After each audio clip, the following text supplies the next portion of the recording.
1970 மெட்ராஸ் நள்ளிரவு நேரம். ஆந்திரா தமிழ்நாடு பார்டர்ல ஒரு தனிமையான நெடுஞ்சாலை. ஒரு கருப்பு அம்பாசிடர் காரு சீறிக்கிட்டு போய்கிட்டு இருக்கு. காருக்குள்ள கும் இருட்டு. வெளிய ரோட்ல அப்பப்ப வர்ற லைட் மட்டும் காருக்குள்ள இருக்கிற முகங்களை காட்டிட்டு மறையுது. பின்னால உட்கார்ந்திருந்த அந்த பணக்கார வியாபாரிக்கு வேர்த்து விறுவிறுத்து போயிருக்கு. முன்னாடி சீட்ல இருந்தவங்க மிடுக்கான யூனிஃபார்ம் போடாத கஸ்டம்ஸ் அதிகாரிகள். அந்த வியாபாரிக்கு ஒண்ணுமே புரியல. விசாரணைக்கு கூட்டிட்டு போறோம்னு சொன்னதால அமைதியா வந்தாரு. ஆனா அந்த காரு கஸ்டம்ஸ் ஆபீஸ்க்கு போகல. ஊரை விட்டு தள்ளி இருட்டுக்குள்ள போயிட்டு இருக்கு. பயத்துல அவரு கேக்குறாரு, சார் என்கொயரின்னு சொன்னீங்க, சிட்டியை விட்டு இவ்வளவு தூரம் எங்க போறோம்? முன்னாடி சீட்ல இருந்து ஒரு குரல் வருது, அதிகாரமான குரல். பயப்படாதீங்க, உங்ககிட்ட இருந்து உண்மையை வர வைக்க ஒரு சின்ன ட்ரூத் சீரம் போடணும். அது கவர்மெண்ட் ப்ரொசீஜர். சின்ன ஊசிதான், பயப்படாதீங்க, புரியுதா? ஊசியா? ட்ரூத் சீரமா? அவருக்கு தூக்கி வாரி போடுது. உடம்பு நடுங்க ஆரம்பிக்குது. இது சரியில்லைன்னு அவருக்கு புரியுது.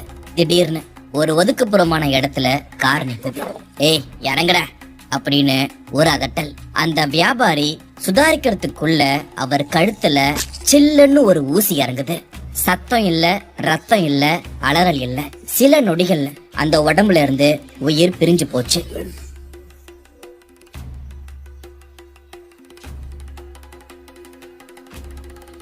கத்தி இல்ல, துப்பாக்கி இல்ல, வெறும் ஒரு ஊசி, ஒரு சிரஞ்சு, ஒரு மருந்து, ஒரு மரணம். இது சாதாரண கொலை இல்ல, மருத்துவமும் மூளையும் கலந்த ஒரு பயங்கரமான சதி. தமிழ்நாட்டையே உலுக்கிய விஷ ஊசி வழக்கு.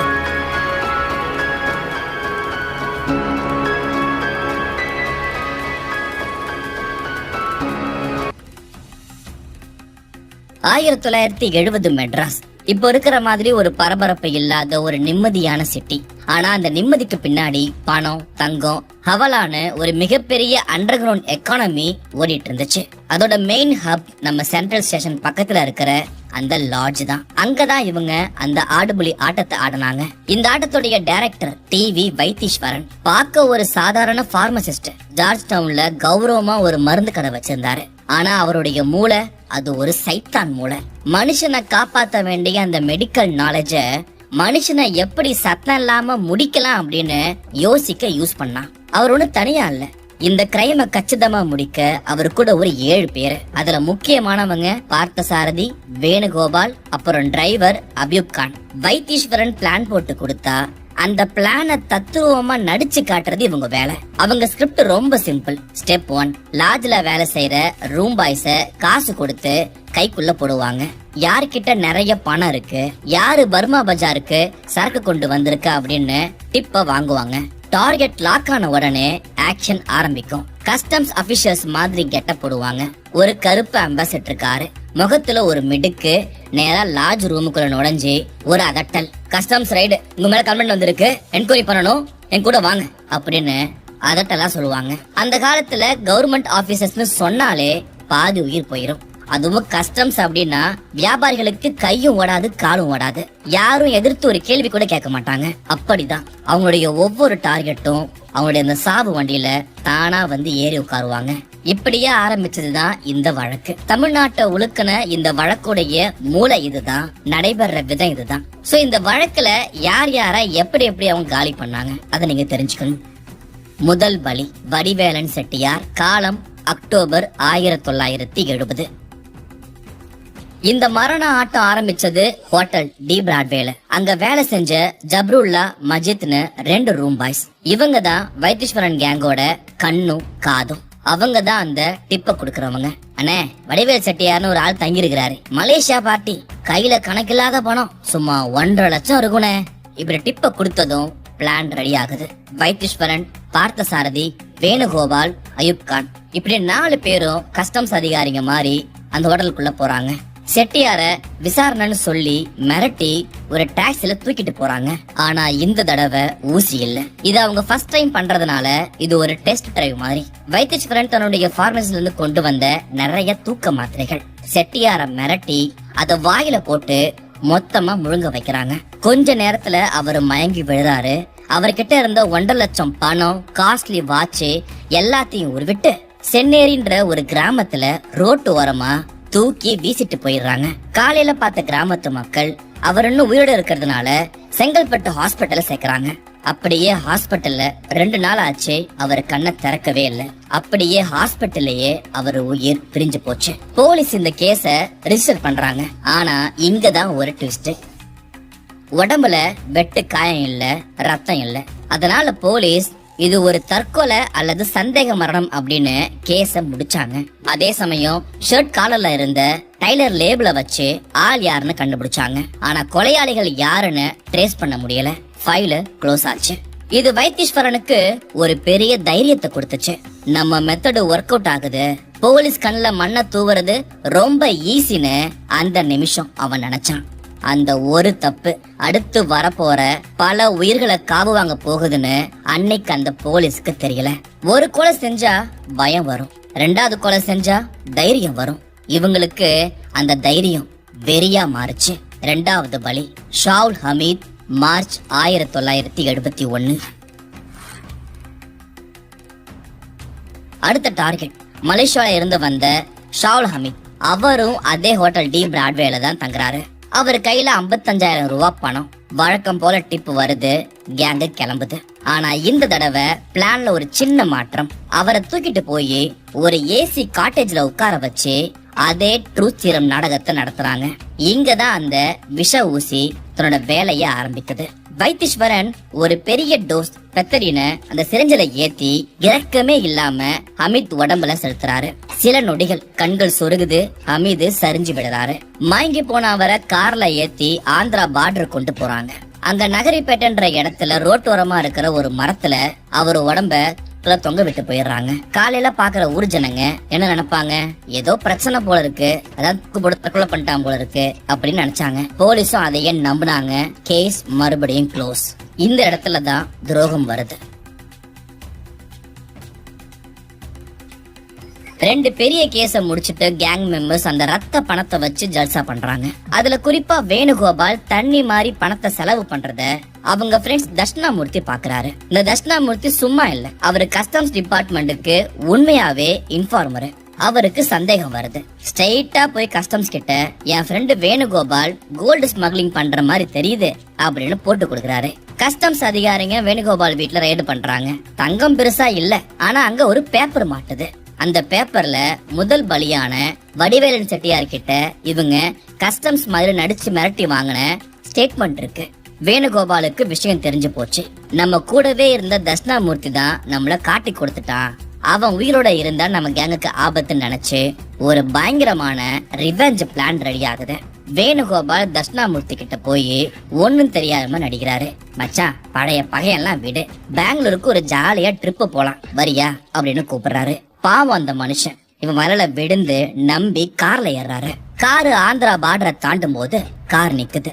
ஆனா இந்த தடவை ஊசி இல்ல, வெறும் வன்முறை.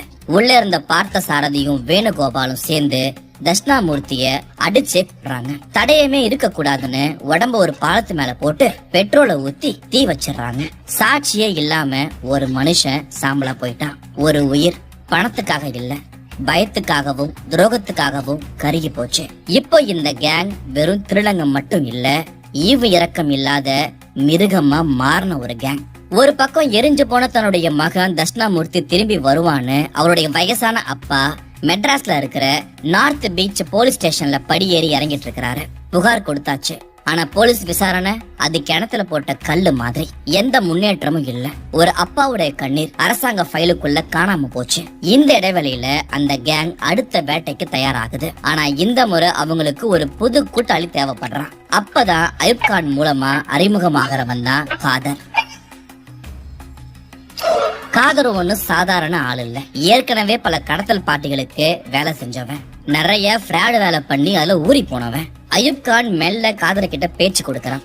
என் ஃப்ரெண்ட்ஸ் 2 பேரு கஸ்டம்ஸ் ஆபீசர்ஸ்டா, உனக்கு தான் யாரு கடத்தல பாட்டு நல்லா தெரியுமே, நீ மட்டும் தகவலை கொடுத்தா உனக்கு பெரிய ரிவார்ட்ஸ் காத்துக்கிட்டு இருக்கடா, பண்றியா அப்படின்னு சொல்ல காதர் அந்த வலையில விடுறான். அவனுக்கு பார்த்த சாரதியும் வேணுகோபாலும் உண்மையான அதிகாரிகளா தான் தெரியுறாங்க. இப்பதான் 4வது பலி. காதர் கொடுத்த முதல் தகவல் புகாரி தம்பி, காயல் பட்டணத்தை சேர்ந்த ஒரு வியாபாரி. October 1971 Tambaram railway station. Rameswaram express பிடிக்க புகாரி தம்பி காத்துக்கிட்டு இருக்கிறாரு. அவர் கைவசம் 55,000 ரூபாய் ரொக்க பணம். காதர் தூரத்துல இருந்து சிக்னல் கொடுக்கறான். உடனே கழுகுகள் இறங்குது. வைத்தீஸ்வரன், பார்த்தசாரதி, வேணுகோபால் வழக்கம் போல கஸ்டம்ஸ் அதிகாரி வேஷம் போட்டு வராங்க. உங்க பேக்கை செக் பண்ணணும் வாங்க அப்படின்னு சொல்லி கார்ல ஏத்துறாங்க. வண்டி நகர ஆரம்பிக்குது. கொஞ்ச நேரத்துல அந்த கொடூரமான பெத்தரின் ஊசி அவர் உடம்புக்குள்ள இறங்குது. ஒரு பெரிய டோஸ். புகாரி தம்பி நில குளிஞ்சு போறாரு. கொள்ளை அடிச்ச 55 ரூபாய் பணத்தை கேங்க பிரிச்சுக்கிறாங்க. ஆனா துரோகம் பண்ண காதருக்கு குட் ஜாப் காதர்னு சொல்லி 10,000 ரூபாய் பணத்தை கஸ்டம்ஸ் ரிவார்டுன்னு சொல்லி கொடுக்கப்படுது. தன்னோட சொந்த ஊர்க்காரனையே காட்டி கொடுத்து வாங்கின அந்த ரத்த பணம் காதருக்கு இனிச்சது. ஆனா அதுவே அவனுக்கு யமனா மாற போகுதுன்னு அப்ப அவனுக்கு தெரியல. அடுத்து 5வது பலி. சதக் இப்ராஹிம் எழும்பூர் ஸ்டேஷன்ல பஸ் ஏற போகும்போது கழுகா வந்து தூக்குறாங்க. அவர்கிட்ட இருந்தது 60,000 ரூபாய்.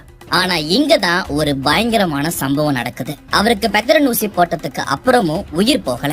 அப்ப வைத்தீஸ்வரனுடைய பொறுமை போச்சு. காருக்குள்ள இருந்து ஃபேன் பெல்ட்டை எடுத்து உயிரோட துடிச்சுக்கிட்டு இருந்த கழுத்தை நெரிச்சு கொள்றான். அதோட அவங்க வெறி அடங்கல. உடம்ப அடையாளம் தெரியாம ஆக்கணும்னு பழமநேரி மலை அடிவாரத்துல போட்டு பெட்ரோலை ஊத்தி கொளுத்துறாங்க. இப்ப இவங்க வெறும் கொலகாரங்க மட்டும் இல்ல, முன்னே சொன்ன மாதிரி ஈவு இரக்கமற்ற ராட்சசங்களா மாறிட்டாங்க. அடுத்து கடைசி பலி. கிட்டத்தட்ட 2 வருஷம் இந்த விஷ ஊசி வேட்டை தொடர்ந்து அப்படி நடந்துகிட்டே இருந்துச்சு. ஒவ்வொரு கொலை முடியும் போதும் இந்த கேங்கோடைய தைரியம் தலகால் முறியாம ஆடிச்சு.